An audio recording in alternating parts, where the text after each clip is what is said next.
4 days after Ida, storm recovery is uneven across Louisiana. The power outages after Hurricane Ida are making the sweltering summer unbearable in much of New Orleans.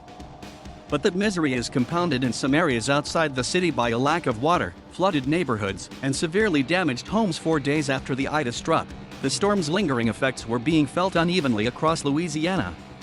Meanwhile, the remnants of the system walloped parts of the Northeast, dumping record-breaking rain in a region that had not expected a serious blow and killing at least 18 people from Maryland to New York. New Orleans was protected from catastrophic flooding by the levee system that was revamped after Hurricane Katrina. The power was back on Thursday before dawn in parts of the city's business district and other downtown neighborhoods. Utility crews also restored electricity to several hospitals in Jefferson Parish and near Baton Rouge, officials said. Some streets were cleared of fallen trees and debris, and a few corner stores reopened. The overwhelming majority of homes were still dark. In 7 parishes, at least 95% of customers remained without power Thursday. Only 35,000 of the 405,000 homes and businesses in New Orleans and Jefferson Parish had power Thursday morning, according to the PowerOutage.us website. Statewide, 917,000 customers were without electricity, down from about 1.1 million at the height of the storm. Louisiana Governor John Bel Edwards said he's pleased that power returned for some people. "I'm very mindful that it's a start, and only a start," he told a news conference. Power would be restored to most customers in the greater Baton Rouge area by September 8. After workers finish assessing the damage to the grid, Entergy Louisiana President Philip May said Thursday. That assessment is not as far along in the harder-hit regions, so Entergy said it has no timetable for getting service to those areas, which include New Orleans.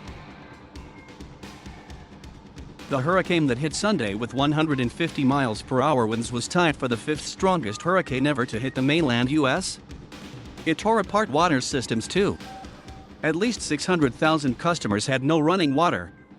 Hundreds of thousands of other homes and business were being told to boil their water before using it. At least 7 deaths were blamed on the storm in Louisiana, Mississippi, and Alabama, including 2 19-year-old Pike Electric employees killed Tuesday as they were restoring power near Birmingham, Alabama.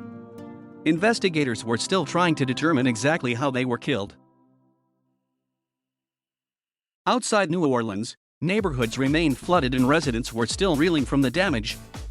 More than 1,200 people were walking through some of Ida's hardest-hit communities to look for people needing help, according to the Louisiana Fire Marshal's office.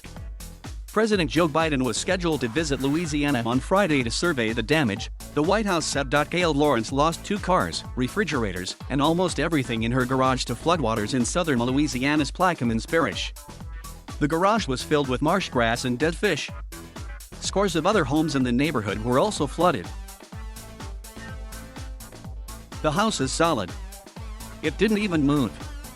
But when the water came up, it destroyed everything," she said. In Jefferson Parish, authorities on Wednesday waited for floodwaters to recede enough for trucks carrying food, water, and repair supplies to begin moving into Lafitte and other low-lying communities. The parish neighbors New Orleans and saw widespread destruction from Ida. Parish President Cynthia Leishon said a cash shortage hampered hospital staff, food bank employees, and other critical workers. "Today, we're a broken community," Leishon told a news conference. "It won't always be that way." Evacuees considering returning home to Terrebonne Parish were warned by emergency officials on Twitter that there are no shelters, no electricity, very limited resources for food, gasoline, and supplies, and absolutely no medical services. Louisiana's largest hospital system, Ochsner Health, was considering opening a field hospital somewhere in Terrebonne or Lafourche Parish because the shuttering of most of the hospitals in the area removed about 250 to 300 beds. A spokesperson for Edwards said the governor's office was in discussions with local leaders to make sure we can restore health care to the parish, and that does include discussions of a field hospital.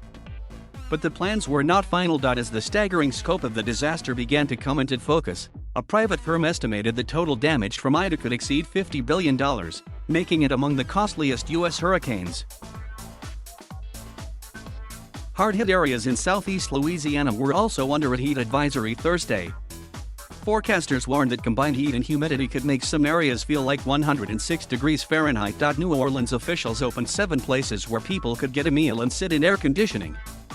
The city was also using 70 buses as cooling sites. Mayor LaToya Cantrell said. Karen Evans charged electronic devices at a New Orleans gym where 4 tall fans stirred the air.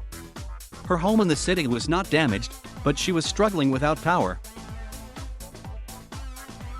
The great challenge is living a life in a sweltering place without air conditioning, she said.